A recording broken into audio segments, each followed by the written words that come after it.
Everybody, I'm Rob Phelan, also known as the FI Educator Online. I am joined today by Taylor Kovar from The Money Couple, one half of The Money Couple at least. Megan was not able to be with us today, but we are going to be able to reap the benefits of Taylor's wisdom when it comes to relationships and money. And we're going to focus on romantic relationships, friend relationships such as roommate ones, and then other relationships that might come up in your life where you're going to have to navigate finances alongside all of the other things that come with that relationship. Finance is always one small part of it, but there's a lot to be said here. And I think Taylor's going to bring a wealth of experience and knowledge to this conversation. Taylor, how are you doing? Doing great, Rob. Thanks for letting me be here. I'm excited to join you in the classes and talk about relationships and money and the importance of them in life. So when I was thinking about this conversation, like relationships and money, The Money Couple just seemed like the right place to go for something like this. Like, how do we navigate finances as a couple, and then by extension in the other relationships in our lives as well? You told me in another conversation that you counsel couples either before marriage or during marriage about finances. So you provide this sort of, like, I guess you tell me actually, what do you provide as a counselor when it comes to financial advice for couples? Yeah. So quick disclaimer, I am not a counselor, licensed counselor, therapist, any of that. I am a certified financial planner, but and we do have a marriage family therapist that works at our firm, which is really great. I can lean on him for a lot of great things.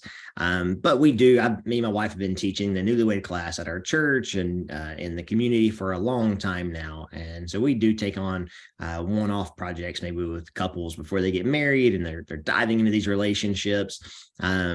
And for us, it's really about going back to the heart of like, why, right? Why are you getting married, right? Why are you wanting to take this next step? Why are you two compatible in the sense of you have similar goals and visions and like you're working toward this? I think my wife and I are a really good example. We started dating at 14. We are literally high school sweethearts, started dating in between like 8th and 9th grade, basically.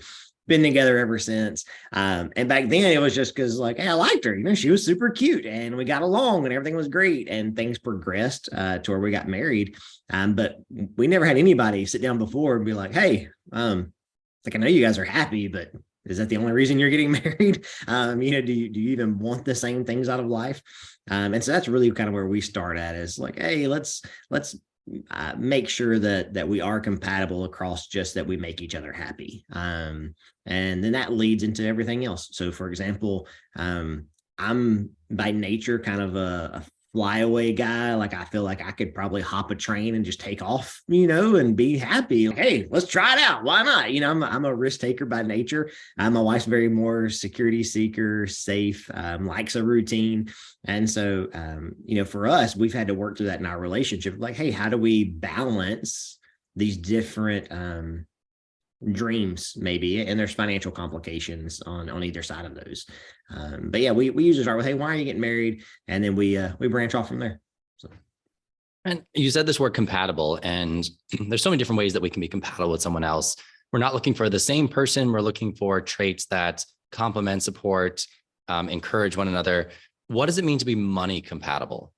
Yeah. So for it, everybody's different, right? And opposites do attract. And so we're not saying we definitely want, I think if you're married to the exact same person as you, at some point you're just going to get on each other's nerves. And so for us, being money compatible is really saying, hey, are you open to other ideas, right? Are you open to other thoughts? Are you open to listening to this person and following their dreams, and that maybe having faith in them, just like you hope that they have faith in you?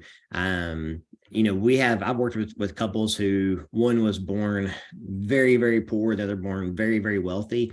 And those are big hurdles to overcome. I mean, we just think, oh, well, it's somebody marrying the princess or the prince. But in reality, there's a lot of things that are ingrained in us as a child about how we think about money and how we think about life, that affect how we think about just money in general. And so for us, it's that compatibility with money is around the sense of like, hey, can we be on the same team? Can we be on the same page when it comes to money?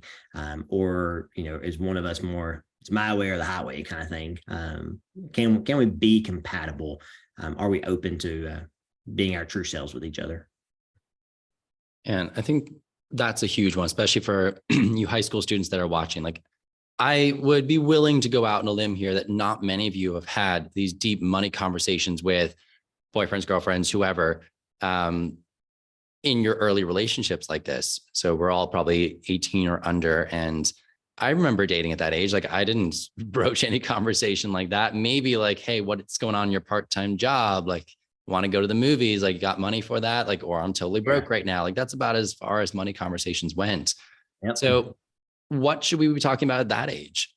Yeah, so at that age, for us, there was things looking back that I was like, okay, that is something we should have discussed. And like I said, we've been together since we were 8th, 9th grade, and so this is before we could even drive, or we had our own cell phones. We were young. And so during those, I think what we could have been discussing was more of, hey, like, are you getting paid enough at your job? Do you feel like you're getting paid enough at your job? I mean, I think everybody thinks, oh, well, I'm always underpaid. But in reality, right? So, and what does this job lead to? I think those are conversations that can be had. Like, hey, what are you learning from that job? I think it tells you a lot about somebody, is if they're literally just there for a paycheck, or are they getting more out of the experience of that job?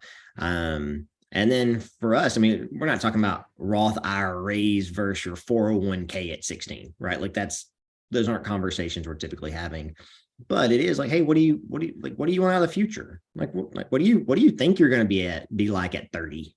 Right. Like, I mean, honestly, what do you really think? I mean, no one knows. I thought I was going to be a professional baseball player growing up. And then I realized I'm short, I'm overweight, I'm not athletic. So that dream kind of went out the window.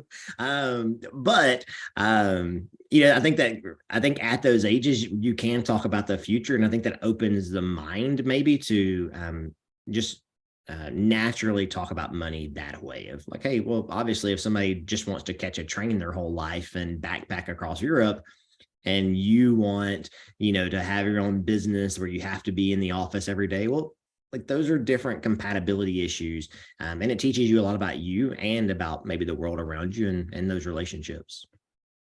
I also try to be conscious of, like, thinking about dating at that age. I don't know that I ever looked at the other person and was like, oh, future spouse right here. Yeah. And maybe that's why those relationships didn't last. But, the reason why we're dating and what we're doing at the time might be a little bit different as well. So you might not be thinking these super long-term goals and what this relationship is going to look like in 10 years. But these are still great conversations to have with your partner. Like, what do you want? How do you want to spend your time when you get older? What's important to you? If you had $1,000 right now, how would you go spend it? Like, these kind of fun questions to ask each other that you can ask at any age, and your answers will change over time. Of course they will. Like you said, your career aspirations when you're a teenager are so different than what they might be in your early 20s, late 20s, 30s, and so on. And nobody's saying right now you need to have this all figured out. We get enough pressure to do that as it is, in terms of picking colleges and things like that, or going into your career. You don't have to figure out your entire life right now, but it's nice to think about it. And if you don't have any direction to point yourself in, it sometimes is hard to start working towards anything. So thinking about your goals right now and then discussing those with a partner, great idea. In terms of, I think, why a lot of relationships end, we sometimes see that they grow apart. So because they never had these conversations. Like, if you notice that shift from high school to college is probably one of the biggest transition points in a young person's life. And many relationships don't last that transition because we realize, oh, we're going different places. We want different things. Like, that's when these conversations come to the fore. Yeah. So one of the problems that I see my students having a lot is, one is a higher income earner. Like, they've got a part-time job. They don't really do much else in terms of social life or sports or things like that don't really pay money. And the other is, not doing any of those things and has no money whatsoever.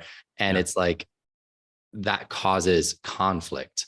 And how would you negotiate that, where you are at this age, you got this high income earner, low income earner, and they want to go do things, particularly the high income earner is like, oh, I've got the money. I'm used to doing all these things when I'm single. I still want to do these things, but now I've got a partner who I really like, but they can't afford to do these things with me. Yeah, I think that's a really great question. I think it opens up to, one, have to remember, like, hey, you're 16, 17, right? You don't have to, you're not married to this person. Right. I think from we deal with a lot of high schools. I go around talking to a lot of high schools. And we see that a lot of like, well, I feel like I'm married, and it's like, well, like you're not though, like you're 16, 17, you're 18, like you're not, unless there's literally a ring on the finger, right? And there, I know there's definitely 16, 17, 18-year-olds out that are married, but if you're not, like, remember, hey, that's why you're dating, right? That's why it's called dating. And why it's not called marriage at 15. Is that, hey, like you're not locked down. And so from that standpoint, one, it's just I think it's a good learning opportunity to start having open and honest communication with your partner. And that's a skill that a lot of people don't learn in high school, right? They don't learn in their early 20s. And it just kind of follows them throughout their career and their other relationships till things kind of bubble over, right? We kind of like, oh, well, we just blow up one day because, oh, well, you didn't have any money the last 5 weekends. Like, I want to go have fun this weekend. It's like, no, like learn how to have that open and honest communication. Like, hey, I'm sorry, you can't afford to go do that right now. I'd love to pay for you when I can, but like, I can't right now. And, this is what I choose to do with my time right now. And you have to understand not every relationship is going to be forever, right? Not everybody's going to, make it for 40 years or, be high school sweethearts and then have that same partner forever. And that's really, I think, gives you the opportunity to learn that. One, have those open and honest communications on either side. If you're the high income earner or if you're not, be able to have the guts to be able to say, hey, I just, man, I can't swing that right now, right? I can't afford that. Like, you go have fun, or, I understand if you want to go do it, but that's just not something I can do right now. That teaches you a lot. And I go back to teaching because, at 16, 17, 18, I think this is where you learn so much. One, about who you are, what you want out of life, a partner, but also how to communicate. Can you stand up and say, hey, this is how I feel, and communicate appropriately. There's a whole lot difference between saying, hey, I just want to be honest with you. They cut my hours at work. I just can't afford that right now. I got my car note, got insurance, versus saying, no, you shouldn't go. Right. Like that's a very different conversation. So, I would just take those steps to say, hey, learn open and honest communication with your partner. It'll solve a lot of problems later in life.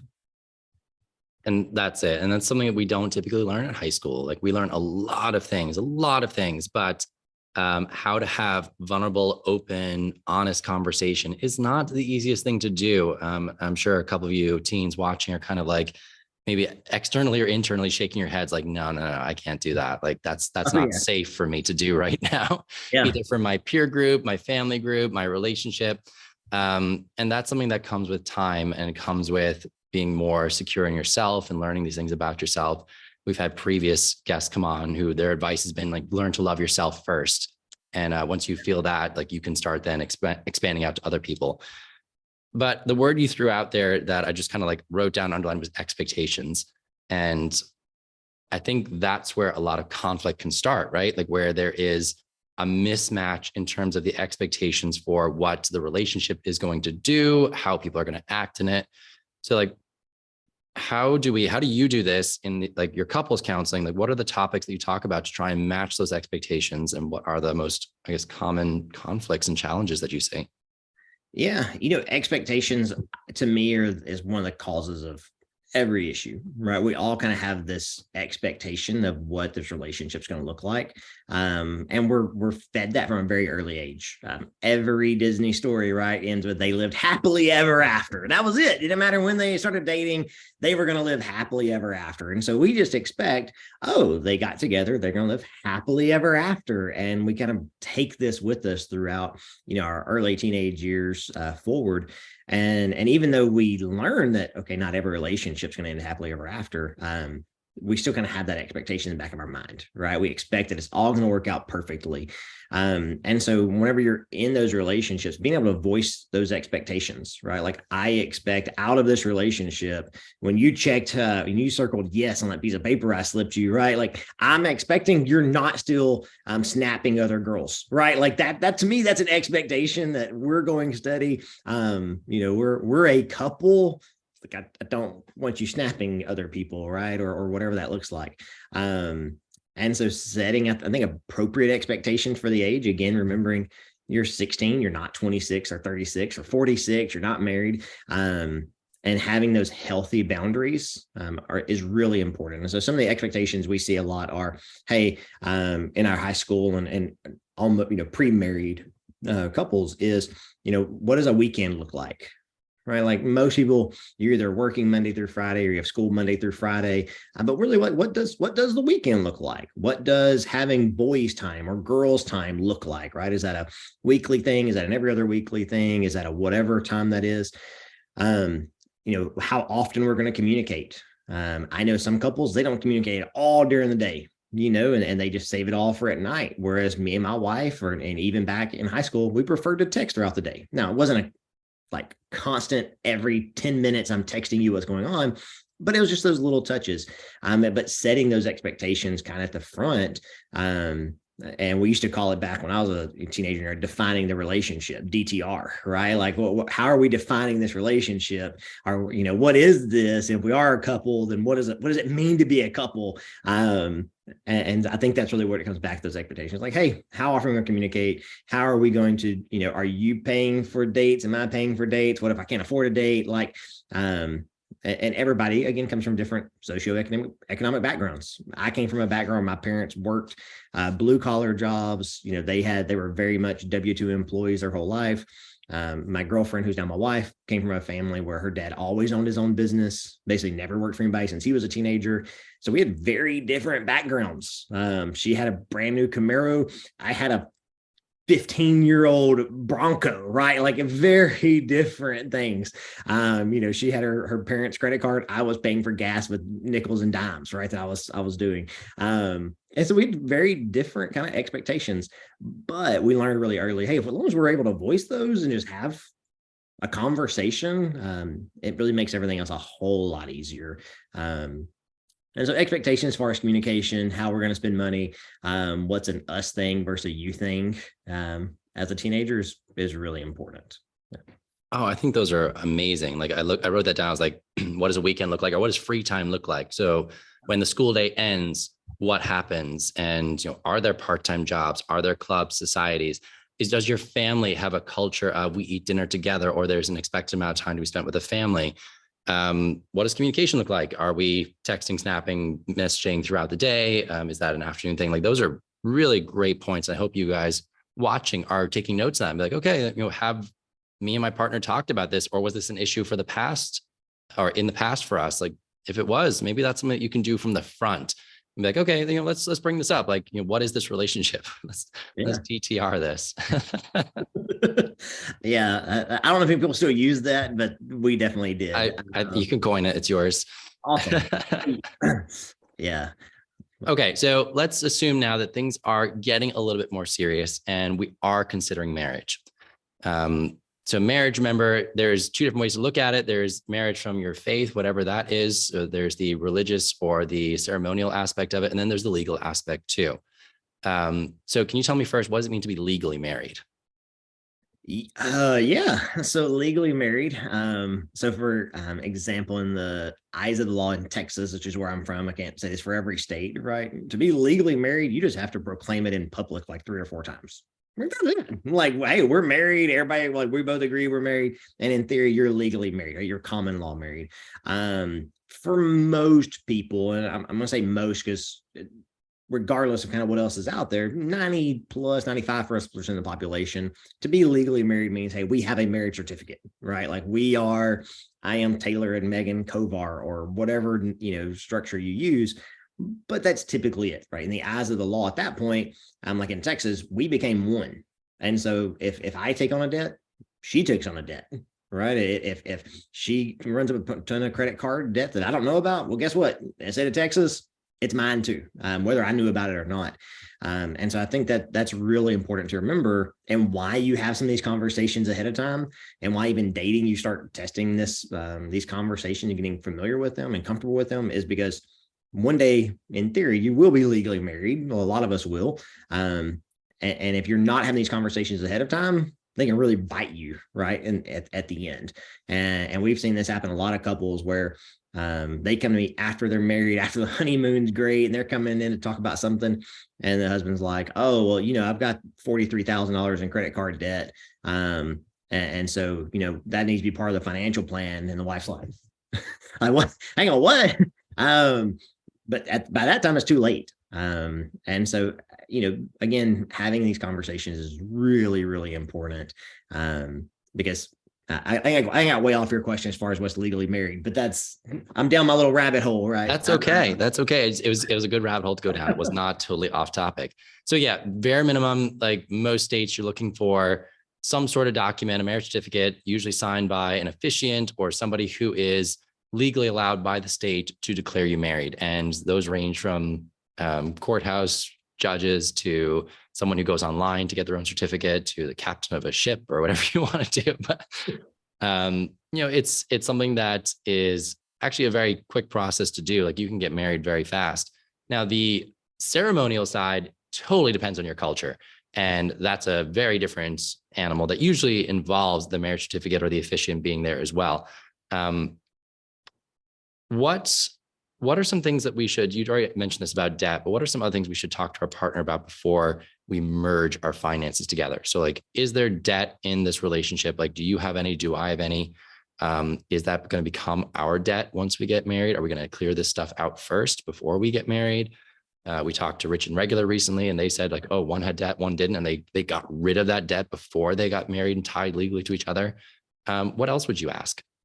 Yeah, for us, we look at debt's a big part of that, and we even have people run each other's credit report, right? Like, hey, I want to see your credit report because you can tell me X, Y, or Z, but it's very easy and quick and free for the most part to get copies of your credit report. Like, hey, like let's make sure that we're here. And I understand you're not doing that at 16, but you're, from 16 to 19 isn't a long ways off. I got married, I think, at 21. And honestly, in my friends group, I was one of the later ones to get married. A lot of my friends got married like 19 and 20, which is super early. Even looking back at 21, I'm like, man, I can't believe I got married at 21. But you're not that far off. And so one, asking about debt, running a credit report, asking about, what do you see life looking like, right? How many kids do you want?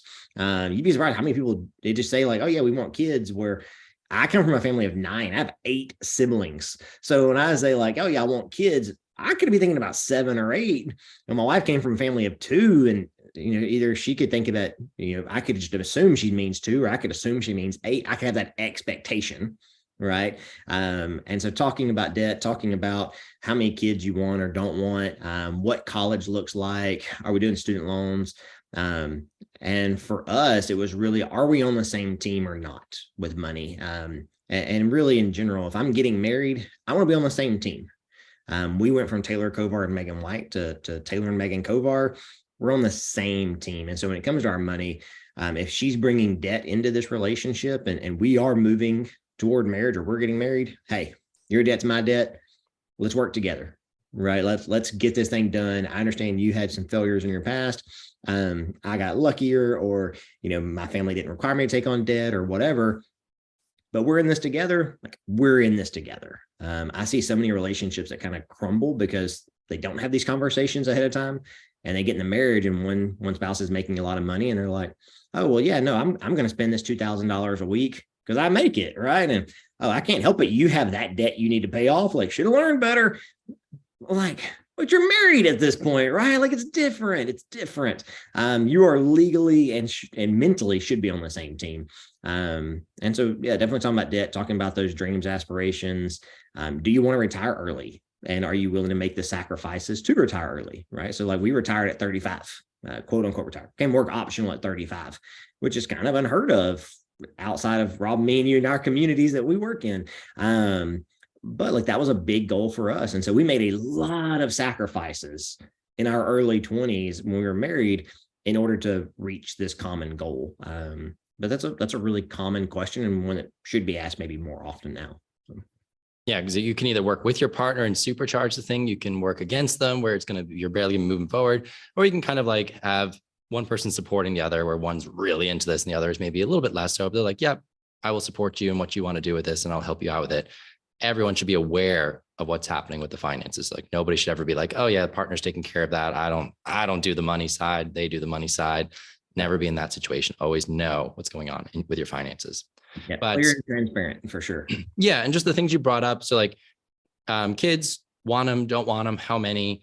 If you're young and getting married, so in your case, like early 20s, like college is still part of the question. Like, are we paying for college with student loans? Are we financing ourselves? Or if we're just out of college, like what happens to those student loans? Who's paying for them? Is this going to be an our thing? Is it going to be a your thing? Is it going to be whatever it is? Things like, where do you want to live? Like, do you see yourself staying close to home where you grew up? Do you want to go live somewhere totally different? What are your career aspirations? So like, do you see yourself in a job that's going to require a ton of time? Or do you see yourself in a job where like, time's really important to me and I want to be around, I want to be home, I want to be with my family or friends, whatever it is. Do you want to have big house, small house? Like that's something that like, it's nice to just talk about. Like, what do you see in that future of yours? Because if you're seeing a McMansion, like it's not probably gonna be me helping you get there. Do you want to travel a lot? Is travel important to you? If it's not, are you okay with me traveling on my own? And are you going to support me spending money on that? Or is that going to be a big deal breaker for us? And there's a documentary called Playing with Fire. Have you seen it? Yeah, that's a good one. So great documentary. Teachers, if you're watching, highly recommend you show it. You can find it on Amazon Prime, I believe, Vimeo, like a couple of places where you can buy these documentaries. I'll put a link to it in the YouTube description. But this guy, Scott Rickens, and his wife, Taylor, basically uprooted everything. They said, we're going to get out of this living in the California high income, high cost of living state and start trying to build wealth and build towards financial independence. And one of the first exercises they did as a couple was write down the top 10 things that bring you the most joy and that you value and that you want to spend money on. And they both did it. They compared the lists and like, oh, well, actually, things that bring us joy don't actually cost a ton of money and we could do that anywhere. And then as a couple, they were able to make the decision, oh, well, we can do these things that supports both of our goals, our values, our dreams, and we can cut out all this other stuff that's sort of been draining our accounts every single month, which I love that exercise. Highly recommend it as you get older. And even just for yourself, like what do you right now value and what do you want to spend money on? And that's a great conversation to have with your dating partner as well. Like if you value going out to eat and the other person does too, it's like, heck yes, we're going out to eat. Let's do this. And if you don't, what are you going to do instead? I think it's a good life exercise. We do that a lot with teenagers in general, because you're 16, 17, you don't know what maybe the next steps are. Some people, like I have a friend who they knew they were going to be an attorney from they were at the age of 8. That's what they worked toward. They knew it, like that was it. And like, great for them. A lot of the rest of us didn't know, right? And wasn't 100% sure. We bounced around in degrees in college. But I think sitting down and doing that pretty periodically really help you realign and refocus on what's important, because maybe college isn't for everybody, right? And just because maybe society says you should be this doesn't mean you want to be. It doesn't bring you joy and happiness. And I think at the end of the day, that's what we should be striving for, is really like a peaceful, happy life.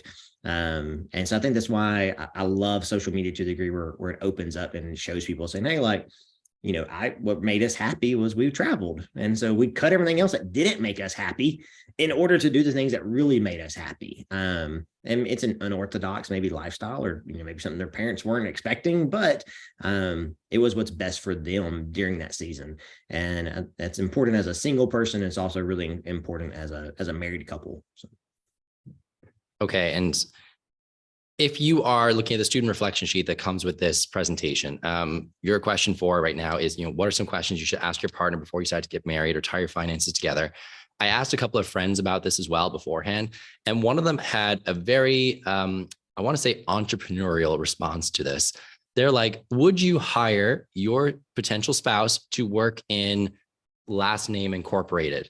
So like, if you're thinking about your relationship and your finances as a business, would you hire your spouse to be in it? And would you hire yourself too? Is probably another great question. Yeah. But from that perspective of, are they going to be responsible with money? Are they going to follow through on what they say? Are they going to turn up when they're supposed to? Are they going to communicate effectively? All these things. Like, what do you feel about that kind of approach? I think a lot of that maybe depends on how you were raised and your thoughts, right? So if you are an entrepreneur, then right, you actually have hired people with different personalities and backgrounds. I think if you haven't, then it's a little hard to put yourself in those shoes and walk that road. And again, I go back to opposites attract, right? Like in our relationship, I'm a dreamer. I'm a risk taker. I'm out there. I'm okay, like pushing the limits on stuff and doing things. My wife likes security and safety. And so we do bring different things to the table. Now we together, we work very well because of that, where she can maybe be my realist sometimes. And that's something I can say, hey, well, let's push the envelope. And so I think it's a great question. I think it's one, as you're moving forward, maybe take with a grain of salt, because, hey, if you haven't been an entrepreneur, you don't know how an entrepreneur thinks. But at the same time, I think it's really good to say, hey, like, I would maybe change it, because I use are you on the same team a lot? I would say, like, hey, would you choose that person to play second base, right? If you're playing shortstop, do you trust that person as catcher and you're the pitcher, right? Like, do I trust that person on my same team, that they're doing their role to the best of their ability, right? That they're bringing, they're at practice when I'm at practice. So that's what maybe how I would shift it, but I just use the team analogy a whole lot. Pick your analogy. Yes. I pick that analogy. So, and it's got to be about more than just, one narrow aspect of like, oh, they make me really happy, they make me feel good. Yeah. Like, you have to consider the full package, and you're never going to get a perfect like partner who's going to be everything that you could ever want and desire. At least I don't think so. My wife is fantastic, but there are flaws in both of our characters that I'm sure create challenges at time, but we still find ways to complement each other, overcome that, accept that, and build on it. And I think that's probably the more realistic one. Like, going back to what you said, like, that's not the fairy tale that we see on TV where a relationship moves, from just met to married in 20 minutes and everything ends happily ever after. Like, there will be lots of different things you have to overcome along the way. And some will come up in the beginning, some will come in the middle, and some will come more towards the end. And we've talked a lot about the beginning, but what about the middle part? So we've been dating, we've been married, we're together for a while. Like, how do you maintain a relationship from a financial perspective? So I love this. We have a company called The Money Couple, right? We've written books. We're on podcasts, all this kind of stuff. For us, it goes back to like, am I invested in this marriage? Right? Am I investing in this relationship? I think what happens a lot of times, we fall in love, we get married, we have this romance. And at some point we get comfortable with each other, right? Like, okay, well, back when we were dating, I wouldn't let my wife see me until I was dressed up, my hair was fixed. And, likewise, she may have spent 4 hours getting dressed and shaving and all the other stuff right before a date. Whereas now I'm there during those 4 hours, right? So it's a little different. And so one, are you still trying to impress your spouse, right? So we tell people all the time, like, hey, when's the last time you tried to impress your spouse? Like, you did it at 17, try to impress her at 37, right? At 27. Are you learning new things, and are you investing in that marriage? For a lot of careers, like a teacher, a CFP, we have continuing education units we have to do every year. Like, I don't understand why we don't have it for marriage. Like, when's the last time you went to a marriage conference where you guys read a book together, that helped strengthen your marriage? And so that's where we go back to, hey, if you really want to re-energize your marriage and keep it healthy throughout your entire marriage, make date nights a priority.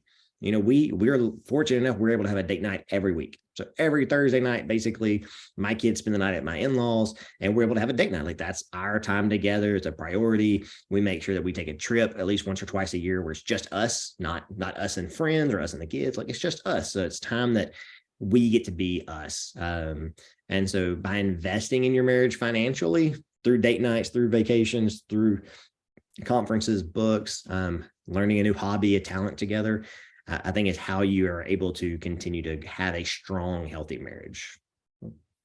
Yeah. So again, leaving the fairy tale behind, like, marriage is something that you do work at, you develop it, you grow it consistently. It's not something that just happens and then it just stays great without any effort. A lot of times it takes effort to keep it that way. So as someone who's been married for 7 years now, like, yeah, we realize that, like, you gotta work with this thing. You got to make plans for each other and how you want to spend time. And your money is no different. Yep. Your financial goals are going to change over time. You will reach some of those early ones. You will change them based on things that happen. Like, having kids is one of those things that just totally tosses all previous goals out the window sometimes. And you have to remake them all again, because you're like, my priorities have totally shifted. How I see my life has shifted. My risk tolerance has shifted, all of these fun things. And that's the fun part. So I know lots of advice I've read and seen online is like, at least once a year, you and your spouse sit down together and think about, well, what are our financial goals right now? What do we want to accomplish this quarter, this year, 3 years, 5 years, 10 years, and it can be the exact same thing you wrote last year. That's fine, but it's always good to just re-examine these things and not just assume that everything's going to stay the same all the time. Anything you want to add to that? So we have a book called The 5 Money Personalities, and in it we talk about money huddles, and we recommend couples spend like 10-15 minutes, once a month, once every other month, depending on your situation, just chatting about it, right? You don't have to go into every line item detail of your budget, but I just have a little money huddle, right? Like huddles right before a football play. It's short, but it's just there where, hey, we're on the same team, we're still working toward the same goals, we're still on the same page, and I think that's a really healthy habit to get into.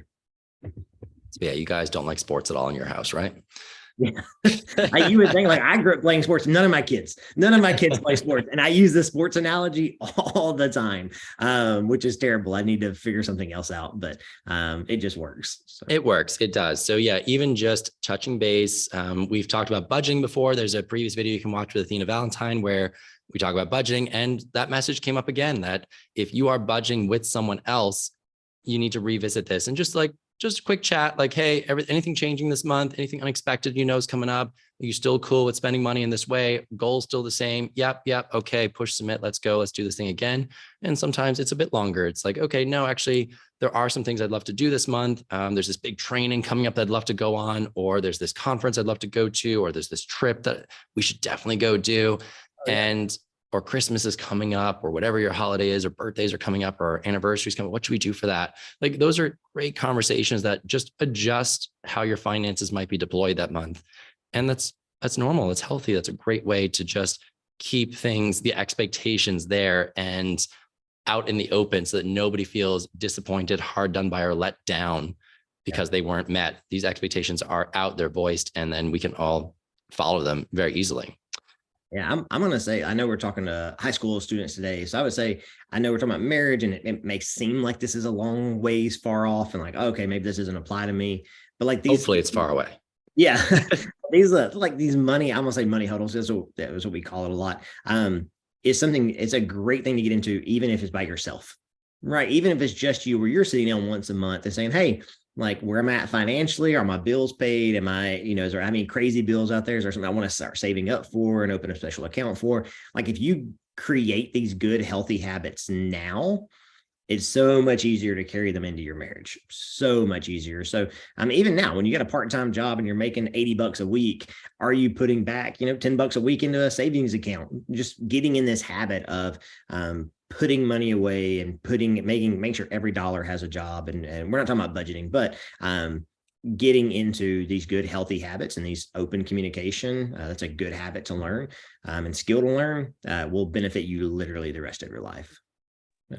Okay. And speaking of money huddles, like, there's recent reports coming out that this is going to be one of the toughest generations, or one of the toughest times that any generation's experienced recently, where it comes to buying a home, because income is a bit lower, expenses are higher, things like housing has become very expensive. So more than likely, when you do eventually leave home for the first time, you may not be buying your own house and living on your own. You may be with a partner, which we've covered already, but you may also be with a roommate.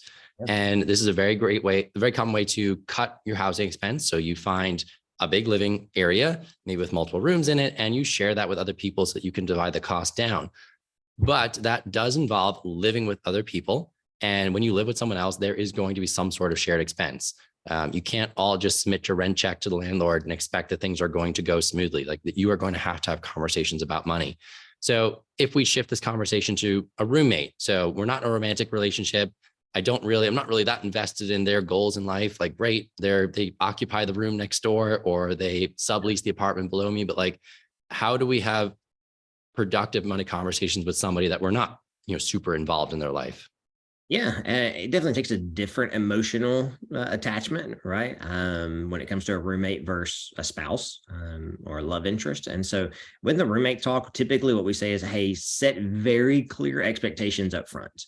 Whether you are the one that's subleasing, you're the one leasing the room, or you're the one subleasing to someone else, make sure there's very clear expectations from the front. Typically we see where it's two friends, it's going to be great, we're going to move in together, it's going to be amazing.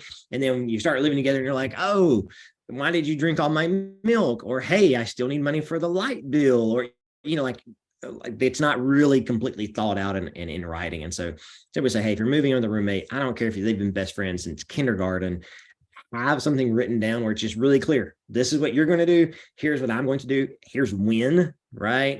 The whole like who, what, when, where, how, like write it out. It doesn't have to be this super 20-page long contract. Just like, hey, we know this is what you're doing. This is what I'm doing and when we're doing it.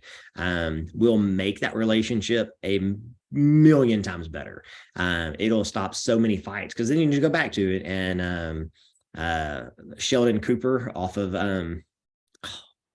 Big Bang Theory. Big Bang Theory, right? Like him and his roommate, right? They have all these contracts they keep talking about throughout the show. It's really funny, but it does help stop a lot of arguments, right? Like, oh, well, no, I never said that. Well, actually, on page 37, like it does make things really clear. And so you don't have to be that crazy about it. I don't recommend being that crazy about it. But just having something written down where you can reference back to, everybody knows, hey, this is what we agreed to. You're either holding up your end of the bargain or not, will eliminate 99% of the finance side of a roommate issue. So, and those of you in high school, I mean, you have done, I'm sure, a group project at some point where yes, you have been hopelessly let down by all the other members of the group and either done all the work yourself or let somebody else do all the work for you. And there's just been bitter feelings between the group as a result. Either someone's complained to the teacher or they are just like yelling at you in the background, or everyone's just kind of like folding their arms and not saying anything to each other because we're super upset with how this went down. A roommate situation is going to feel a little bit like a group project. Like you need to make sure there are very clear expectations at the start, and a written agreement is a great way to build commitment. So if someone writes something down, they sign their name to it, they're probably going to stick to it a little bit better than just a handshake or a, yeah, I can do that. And I will throw out a resource that's awesome for teachers if you haven't heard of it, or students. Next Gen Personal Finance has a roommate agreement project, which I highly recommend you check out. It's just a quick way to set out what does an agreement look like? What are some of the things you should talk about? So here are some of the topics that you should consider. Finances is one of them. So are you going to set up a joint checking account that you are both going to contribute money into, and that will be used to pay for common household items? Are you going to pay the landlord in one check or separate checks? And who is in charge of the chores? Are there food setups? So like who's going to pay for takeout on one night? Or are we buying groceries and sharing groceries? Like all of these different things. Who covers the Wi-Fi, the electric, the water? Like if you're covering all those things, who does it? Who pays it? And where's the money come from? Are two very important things, because that's another one for a couple. Like it's all well and good to say, oh yeah, the bill's this much, but if nobody takes responsibility for paying the bill, then you're also in trouble. So yeah, throw out to Next Gen Personal Finance. It's a really cool resource to use. And is there anything else that we should account for with the roommate that we haven't talked about? when it comes to money, I think that's really the big thing. Typically you do get into like groceries, which I think also goes into making sure, hey, just have it written out initially. There's other stuff of like, hey, what happens if the couch gets cut, right? And it's my couch and you cut it. There's things like that are going to probably pop up. But just having really open, clear, honest communication, setting those expectations up front, I think is probably from a financial standpoint, the best way to go about it. And even when you go to college and maybe you're not paying for a roommate, like, you're in the dorm there, and you're just living with that person. Hey, are we both putting in $10 a week for snacks, right? Or are you just doing yours and I'm doing mine? And we're not, having just some kind of clear expectations will definitely go a long ways. Yeah. And I also think the exit plan, if one roommate needs to dip out early before the lease finishes, like what's the plan there? Like your landlord might say, well, you owe me 60 days notice or 30 days, whatever it is. But for the roommate, like you could leave them in a big bind if you leave early or you get left behind. So can you make that part of your agreement? Like, okay, if I'm thinking of dipping out, like I need 60 days notice, or you need to find someone to take your spot before you can go, like things like that will protect your own finances and will protect the relationship a little bit as well. I remember I found a roommate in college off Craigslist, which I don't know was the wisest thing to do in the world, but I was like in a new city on my own. I was like, I need to find a roommate. And it turned out to be great, which is the good part. Yeah. But we had almost like a roommate agreement. Like he had a mini contract for like when rent was going to be paid, what my cleaning duties were going to be. And he was taking on plenty of it himself. Like it was a fair contract. But I was like, I didn't realize at the time how impressive that was for this like 23-year-olds to have something like this already prepared and not just go with the easy, yeah, I'm sure I'll be fine. That person will pull their weight and do their stuff.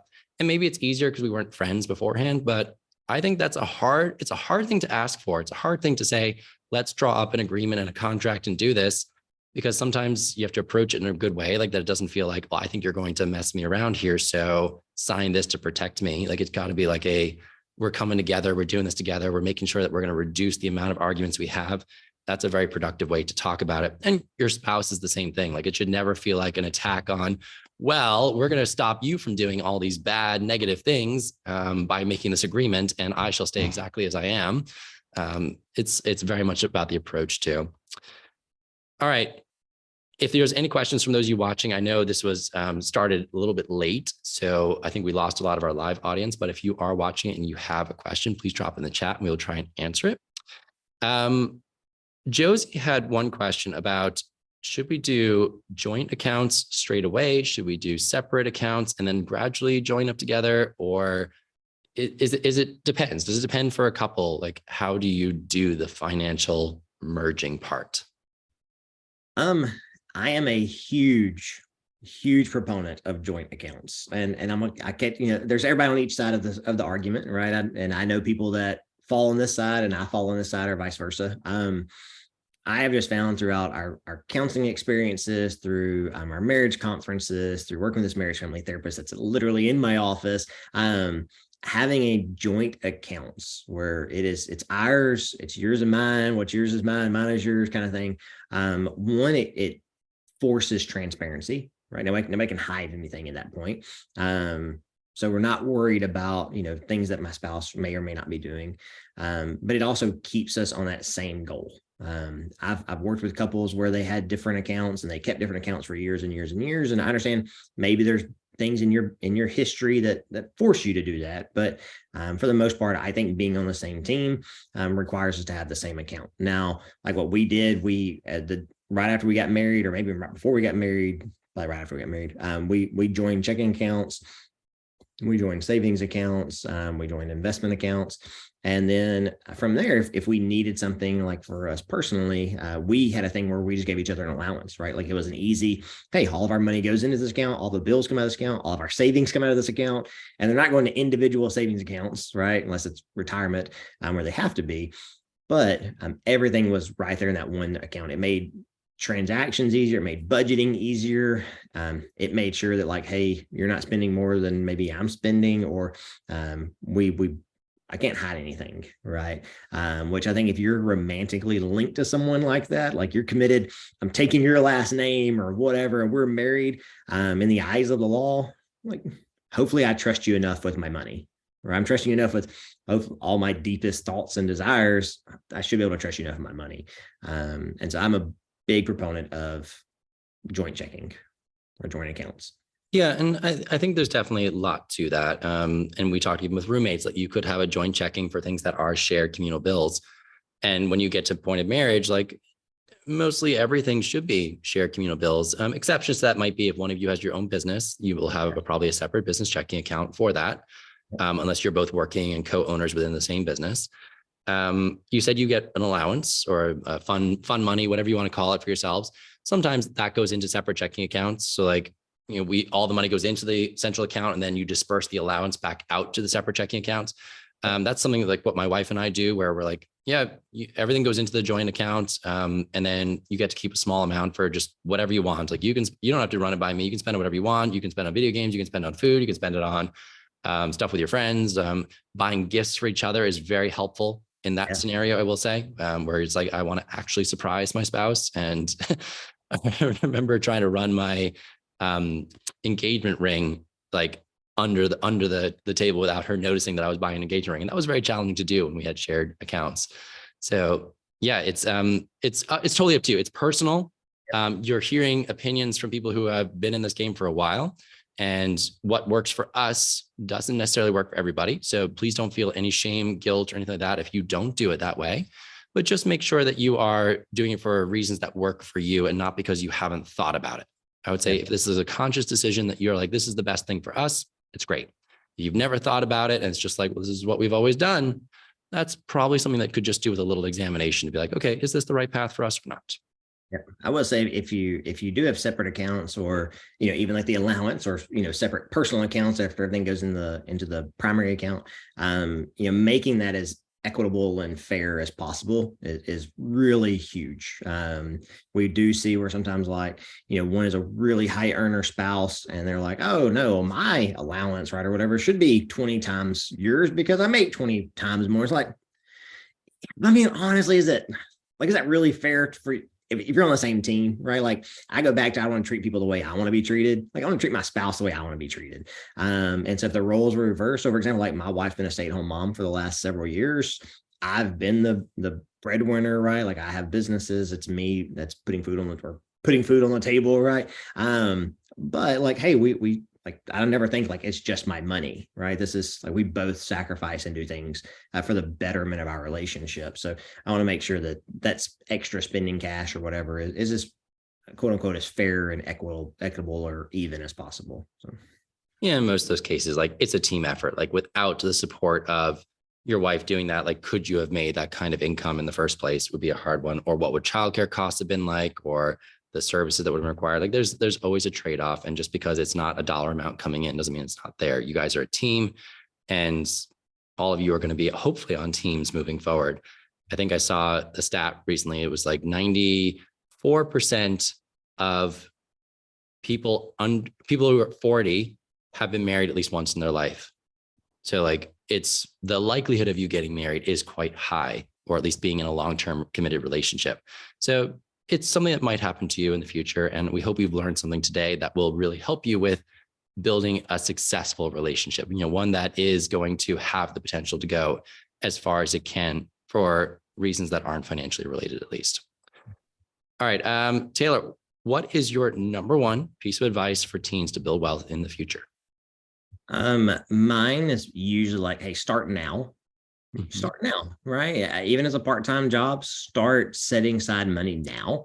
That's not maybe geared toward, buying a new car or a dirt bike or a cell phone. That's like, it's long-term money. I think that earlier you start saying, hey, I'm going to pay myself first, the better off you're going to be. When I started really getting on this financial independence journey, it was like, hey, I'm going to put 10% back out of every check I get, whether I think I can afford it or not. And that I'm not going to spend it. Like, it's literally just investing. And had I not done that, I wouldn't be where I am today. It wouldn't have gave me the nest egg to be able to launch our businesses and do some stuff.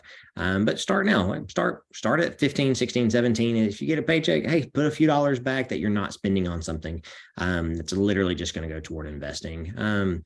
Pick up good, healthy habits as far as learning.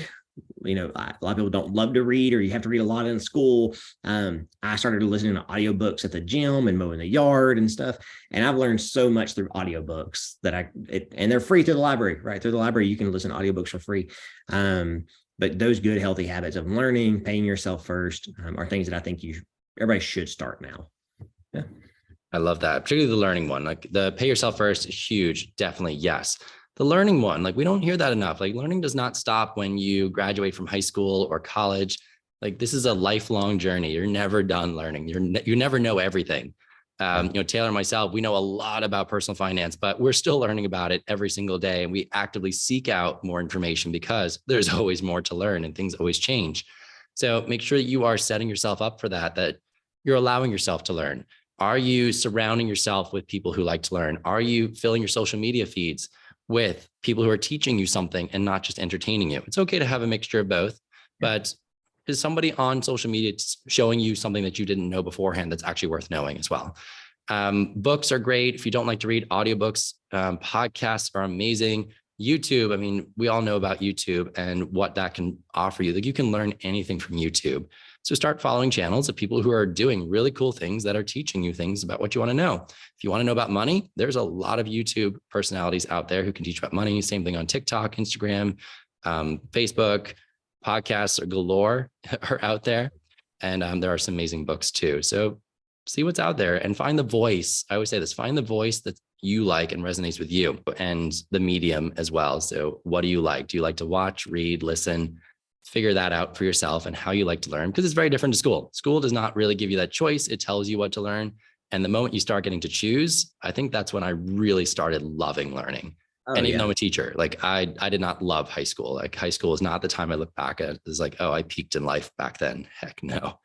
But I love to learn now, and I will learn. I will read. I will listen. I will watch as much as I can. Yeah, I think learning separates a lot of people. You know, for me, like I literally grew up in a converted barn on a farm, like dirt poor. Didn't realize we were as poor as we were right when I was growing up. To now me and I have two older brothers and some other siblings, but we are all in theory pretty successful. We've all have or have had multi-million-dollar businesses, and we've literally came from nothing. But what I revert a lot back to is we learned. My parents instilled a love of learning in us, and if we never stop learning, it never stops increasing our mind and what we think is feasible and out there. And so, no matter what your background is, no matter if you think, oh, I'm a terrible student, right? Some of the most terrible students have some of the most successful businesses, right? Steve Jobs, terrible student, but amazing entrepreneur. And so, don't let the things that maybe are around you or your past hinder what you can become. No, and school does not do a wonderful job in general of telling you all the good things you're really good at. You need to figure that out for yourself, and you will find that there's so many ways to make money from those things that can allow you to be very successful. All right, Taylor, thank you so much for your time today. This has been really cool. I hope you all learned something, that if you're watching either the replay or you're in your classroom, your home, there is something that you can apply here to your relationships right now, whether you're in a romantic relationship with your family, with your friends. This open communication, this honesty, the setting of expectations, those are all wonderful tips and pieces of advice for strengthening those relationships. Where can people find you? Yeah, so my wife and I are the Money Couple. So at any of social media channels or online at themoneycouple.com, we have some really great resources, courses, books, card decks. We have some free assessments that'll tell you more about how you think about money and even how you can relate to your partner talking about money. So definitely check those out, themoneycouple.com. Love to hear from you. All right. Thank you so much, Taylor. We'll see you all soon. Thanks for being here.